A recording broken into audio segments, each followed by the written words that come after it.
Milanko, ty sa netajíš tým, že si bol, mňa to zaujíma, ja som sa tak tešil celú cestu sem, keď som išiel, že si bol v Turecku na vlasoch. Nebol som v Turecku na vlasoch, bol som na vlasoch tu v Ružinove. Ale bolo toto nastrelenie, čo vlastne všetci... Aha, takže bol si v Bratislave. Áno. Aký je rozdiel, prosím ťa, medzi Tureckom a Bratislavou? Turecko je lacnejšie? Asi je Turecko lacnejšie, záleží podľa toho, na ako pojete kliniku. Ja si myslím, že v Turecku to môže byť aj drahšie, lebo však sú luxusné kliniky aj tam.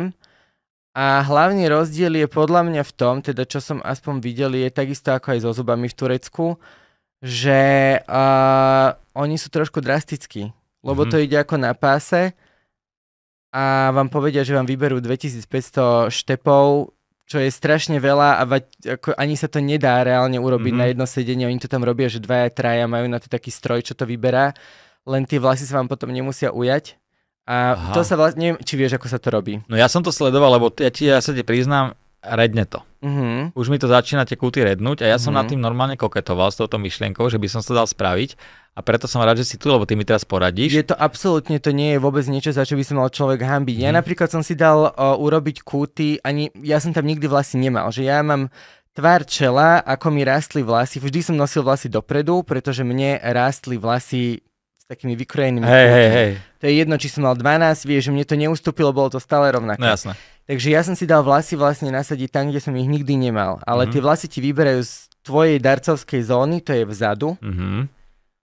A samozrejme, že keď ti vyberú veľmi veľa vlasov vzadu, tak ich tam mať nebudeš. To znamená, že ak ti niekto dorasuje vzadu tú darcovskú zónu, tak budeš mať, a ak sa ti nechytia tie vlasy vpredu, tak budeš mať plešinu už nielen vpredu, ale aj vzadu. To je super. Takže keď treba na to myslieť. Takže ono je možné to, že teraz by som sa ešte dať spraviť a sa mi to nechytí? Môže to byť. Hlavne keď to robia veľmi rýchlo a veľmi nejako akože drasticky. Lebo tuto naozaj, neviem, či môžem povedať meno doktora. Môžeš. Doktor Popovič, ktorý to robil mne, tak on je taký pedantný, že to naozaj robí, on to robí jednak hrozne dlho a robí to naozaj, že po jednom si vyberie ten štep, očistí si ho, musíš ho vybrať dosť hlboko, aby si neporušil korienok. Musí mu ho potom sestrička nachystať na tacke a potom vlastne najprv... Ten jeden štep mu ešte sestrička nachystá na tacke. Áno. On si ich povyberá, neviem, mne dávali napríklad 860, to je máličko.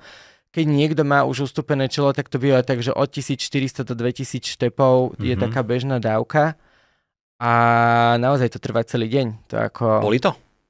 Boli tá anestéza, lebo ti musí napíchať celú hlavu, tak jak u zubára tými injekciami. Akože boli ako boli. Nie je to príjemné, ale neboli to.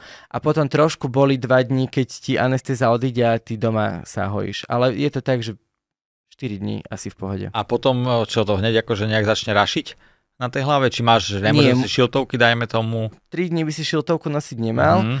Ale oni tie vlásky, vlastne sa ti tam zahoja tie štupliky, čo ti tam nastrkajú a ten vlás potom vypadne, ale iba vlás. Korienok zostane a on sa, to je tak, že do 3 mesiacov ti tie vlasy vypadajú a potom po pol roku začnú zase rásť. Takže to je proces, ktorý trvá až po roku naozaj vidíš. Ceca po tom roku vidíš, že áno, niečo že tam je. narastú tie vlasy. Hej, Bratislava. Dobre. A ty si spokojný? Ja som spokojný. No tak to je hlavné.